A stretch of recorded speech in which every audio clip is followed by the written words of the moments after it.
It's me again today. I'm going to be reacting to a classic vehicle known as the Ford Model A. You rarely see classic cars like that anymore.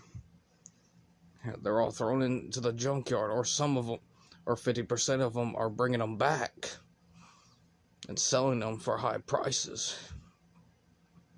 But anyway, folks, hope you enjoyed the video. Leave a like, comment below, subscribe to my channel. Please, for the love of God, follow me on TikTok. Let's begin.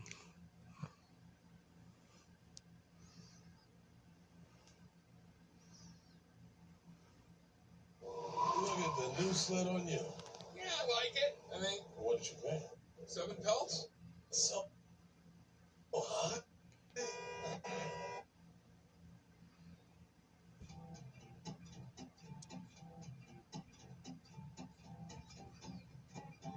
Oh, there's that beauty. Practical Classics magazine, and we're here at the Bristol Heritage site with a beautiful heritage vehicle. This is a Ford Model A, built between 1928 and 1931. They made almost 5 million of these babies Wow. in 4 years flat. No other car was produced in such volumes in such a short period of time to the Ford Mustang. It's a real slice of history. And what's more, it's a really practical proposition. More practical than an Austin 7. Can keep up with modern traffic. So, if you want to get your hands on one, here's how. As with most cars, let's start with the body. The fenders. Check along the inside lip. It should feel nice and straight and clean. If it isn't and it's been filled, you might find that starts to split up later on as you drive it. Check all the way along. Again, everything's available. It's not going to break the bank, but you don't want to be doing that kind of work if you spent money in the first place. The most important thing to do on all Model A's is to check that the chassis isn't bent, because that's proper expenditure if you want to get it done. And you do that by just looking at the doors. If the door's hanging straight, that's a good sign. If it's hanging squiff, then you might find that the chassis underneath is bent. Another way of checking that is to look along the coach line. If the coach line is wrong, again, the alarm bell should be going off. Check along the rear fenders as well. Alarm bell. Get down on your hands and knees, look at the chassis, make sure there isn't serious corrosion. Interesting. It's not a disaster if there is. Everything's available, but the checking of this car is basically about whether you want a restoration project or not, whether you want to have that kind of expenditure. If you don't, you can use it all as a good negotiating point. Okay, another key aspect to check out is the engine. The Model A had 2 engine types. UK cars built at Trafford Park had the 2.8 litre 4-pot. US spec cars like this one had the 3.2 litre 4-pot. Now the 2.8 was designed as a 2.8 to pass through tax legislation. It's generally acknowledged not to be powerful enough for the job, so a lot of UK cars have been retrofitted with the US spec 3.2. It's a good idea if you want to use it a lot. And it's one of those engines that will wear its poor condition on its sleeve if you want to buy one. So if it sounds like a tractor, negotiate. A little originality tip here, because originality is quite important to some people. 2-blade fan, very original. All the numbers can be found in here as well, so check that against the paperwork. They all match, and it's a really good car, even if it's been restored like this one. They all match. That's worth a premium. By the way, this one was restored back in Texas, as it has been flown back across the Atlantic. Wow. That's how authentic it is. But it's a fantastic engine bay, really easy to work on. Nice, powerful, solid lump. Makes a good noise when we go for the drive, and we'll see that in just a second.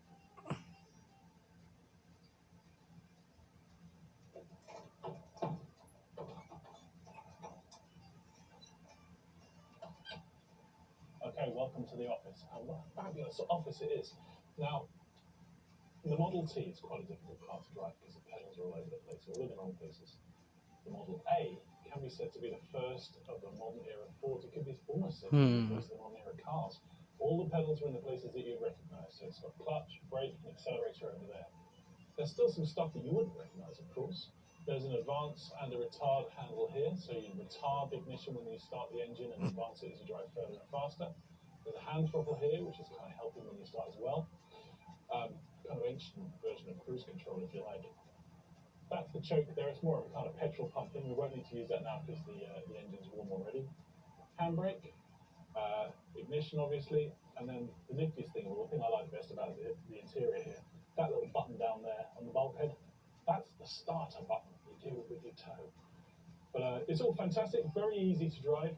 Again, you could use this car every day if you really wanted to, and it holds its own at 50, 60 miles per hour.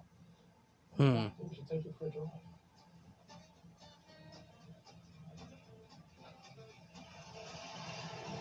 So this is vintage motoring at its absolute finest. It's so easy to use. A lot of people say they don't want to get involved in cars from the 1930s, even the 1920s, because it's all a bit too difficult.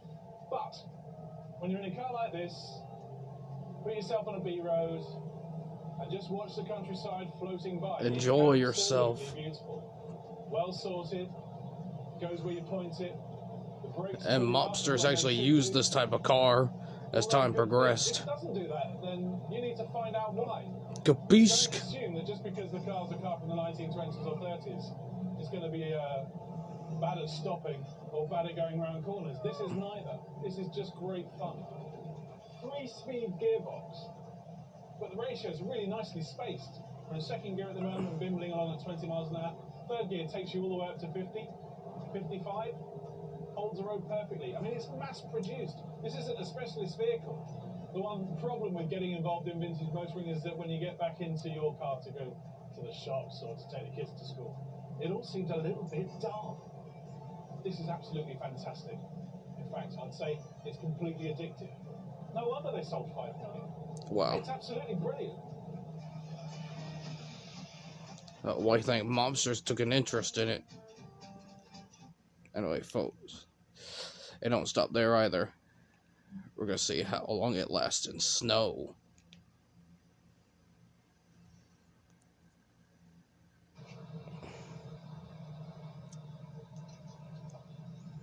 Alright, camera's right there. Alright, let's crank this bad boy up. Seatbelts. Safety first. Crank this sucker up.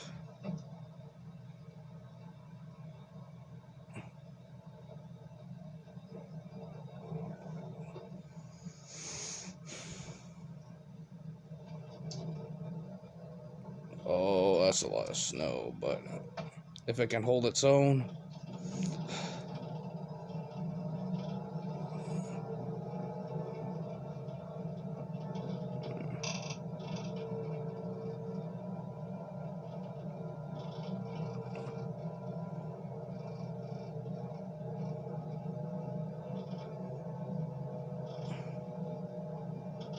So far, so good. But we'll see how long it lasts when you take it on the main road.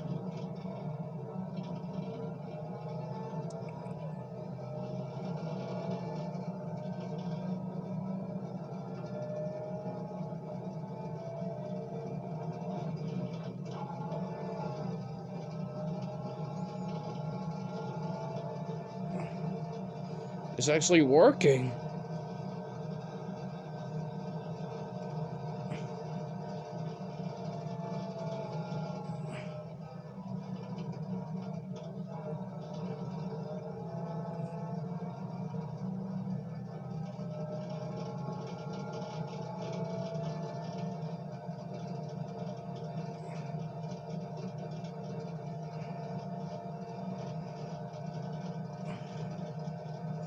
Such a classic car going through snow.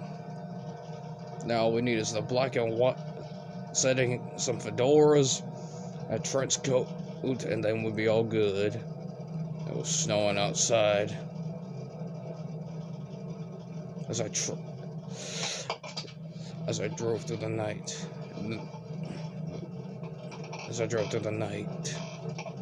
The old lady suggested that I stay home for Christmas. I told her somebody forgot to tell crime.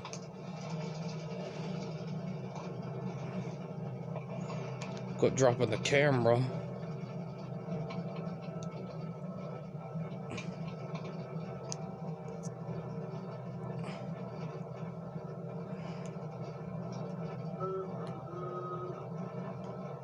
Turn signal. Nice.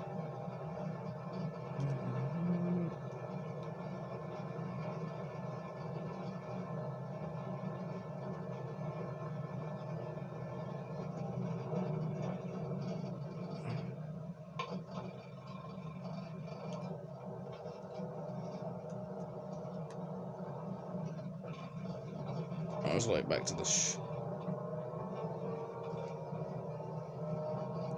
just around the corner. There's a rainfall in the sky.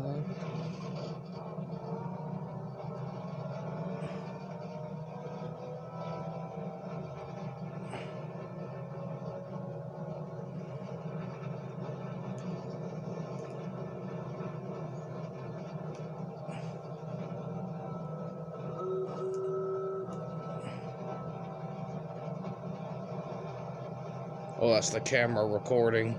Never mind.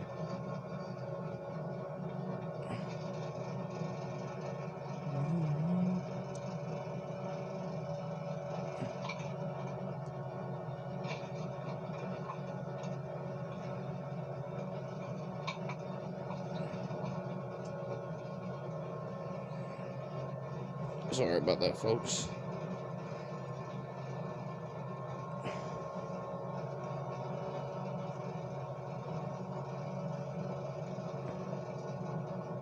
Merry Christmas, Merry Christmas, Merry Christmas. Merry Christmas, Merry Christmas. Oh, joy.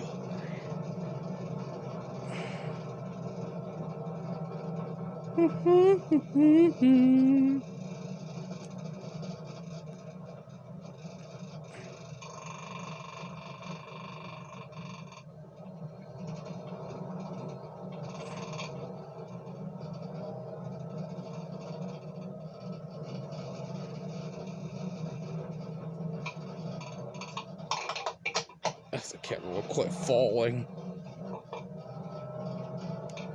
Hey, quit dropping the camera.